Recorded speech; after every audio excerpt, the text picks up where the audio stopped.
blossoms waiting, poor butterfly, for she loved him so. The moments pass into hours, the hours pass into years, and as she smiles through her tears, she murmurs low, the moon and I know that he'll be faithful. I know he'll come to me by and by, and if he don't come back, then I never sigh or cry, I just must die. Poor butterfly.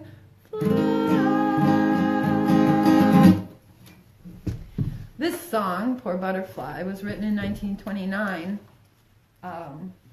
I learned it from Daniel Soderlind because he introduced me to it.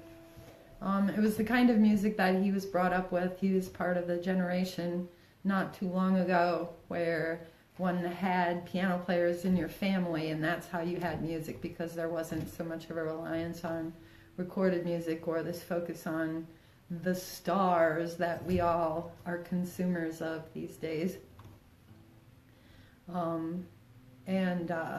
Yeah, it was a very, one of the many things that I learned from that man.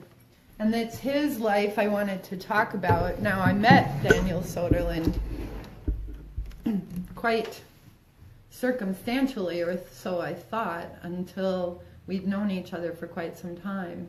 And then it was discovered that it was this strange circle of life that had occurred where my father, who had been a teenager in the high school across from where Daniel had his studio, had wandered in as a high school student, kind of searching for art, for a life in art, and he found this sculptor guy had a studio near the school, and he and other students started hanging around at the sculptor guy's studio. And who would have known that a good 50 years later, after my father had passed away, that I would find myself in his neighborhood with his phone number when I was visiting my father's mother in the nursing home where I had Hennepin County Protective Services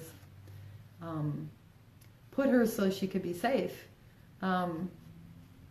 And it was then that I started going by Daniel Soderlind's house there, where he lived in the building across from the grain belt factory in the northeast side of Minneapolis in the years before the northeast Minneapolis was all arty as you see it now. This was back in like the beginning of the 21st century. And Daniel was always really, really happy to see the art world growing, more strong in the northeast side. And that's participating in that at the 331 Club, which reminded him so of Paris, was kind of what brought on his downfall. But I visited him there at the Sisters of Little Mercy house. It's an apartment building now, but it used to be where you'll only know this because of stories like Daniel Soderlind could tell about the old train workers used to go to the Sisters of Little Mercy to die, and the grain belt workers would actually donate cases of beer, would be on the fence. It's surrounded by, if you ever go by there, it's near University and Broadway, and there's a fence, and the grain belt people used to leave beer there for the people who were dying of alcoholism after years of working on the railroad. And a single ruffian's life, a single man's ruffian life would end there at the Sisters of Little Mercy. And it was very important to Daniel that's where he was. So he talked about that a lot because he knew a lot about the history because he was quite old. He'd been born in 1928, and he grew up in Marine on the St. Croix. His people were Swedish doctors. They were involved in the creation of that Swedish Institute.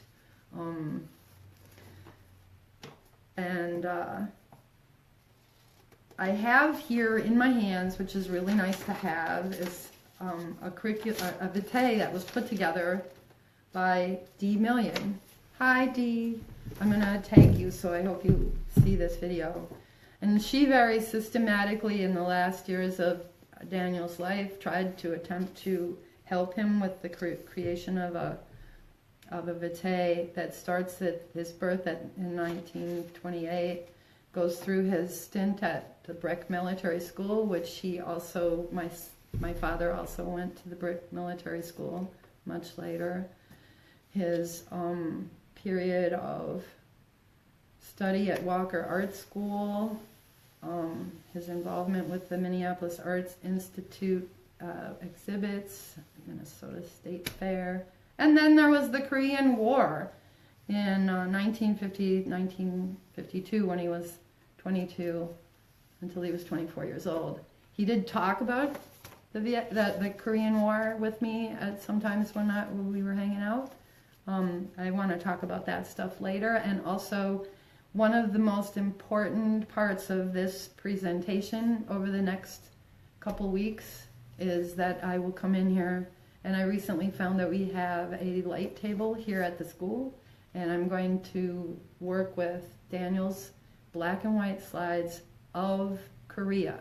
I actually have his slides that he took when he was a guard in a prisoner camp on the border between South and North Korea during the Korean War. I have slides of that I'm going to share with you, so I hope later on people pay attention to that. So it would have been in this period in 1954 that he had, or 55 through 58, Dia's listed private studio.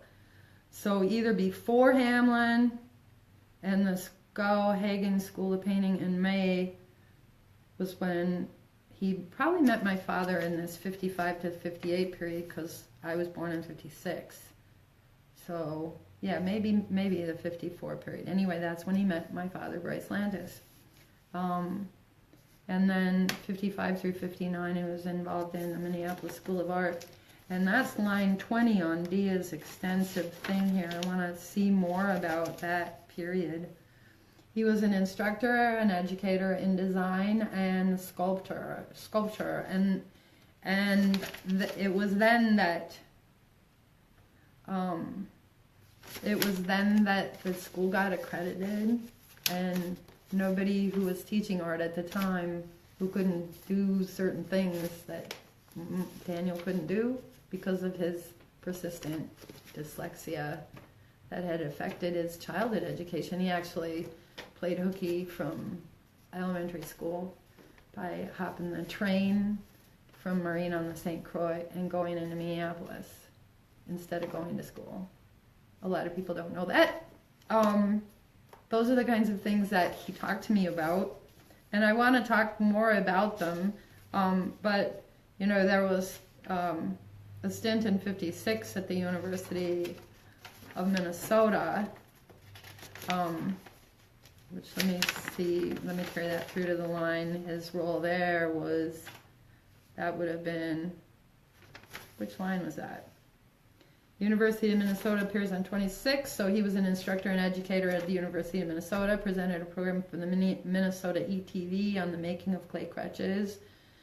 And then Craig Lewis, who is also a Facebook friend of mine, used to be a student of Daniel's. And those were the days, the Hawaii days.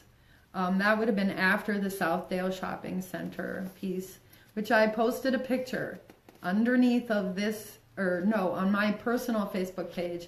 I put a picture of a sculpture that was very popular and everybody saw it. Whoever shopped at Southdale in Minneapolis from 1959 on till a little while ago, they took it down.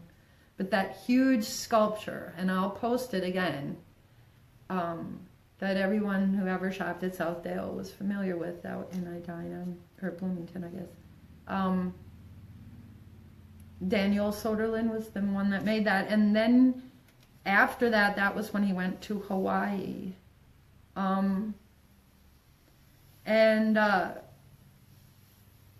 Yeah, after, what is this, a court, that would have been divorcing his first wife.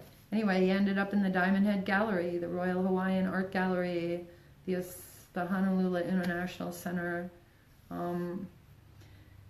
He really, really loved teaching at the Oahu State Prison in 1973. And I'm not sure, Craig will have to let us know which school, because he taught at a head school and he taught at a high school, Maryknoll High School. Is that where Craig knows him from? He'll have to let us know. Anyway, he's out in Seattle. He's a teacher himself these days. So, but then Daniel came back from Hawaii and worked at the Arteca Gallery from 1985. In 1985. He worked in the Walensky Arts Gallery. Some of the folks who are Facebook friends will recognize that name. And that was in 88. And then in 19, I guess he had a show at the Bulkley, which he always wanted to do another show at the Bulkley. We attended some shows at the Bulkley. I have some pictures from an Aldo Morani exhibition that we went to. When he was very, very young, he studied under Dean Albinson. Let me see their first name. Dewey Albinson, famous Minneapolis artist, Dewey Albinson. And that was in the winter of 1946. 9-3. He was an apprentice to Dewey Albinson, which is, and then also in the summer of 48 in Woodstock, New York. Which number is that? I want to get this right. Number 7.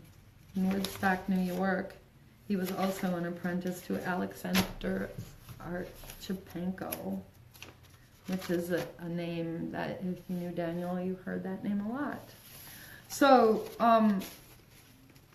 the next time I do one of these, I want to have in my hands some of Daniel's work, some of his sculptures, and some of his slides from Korea, and then maybe some other things as I dig them up. Thank you very much.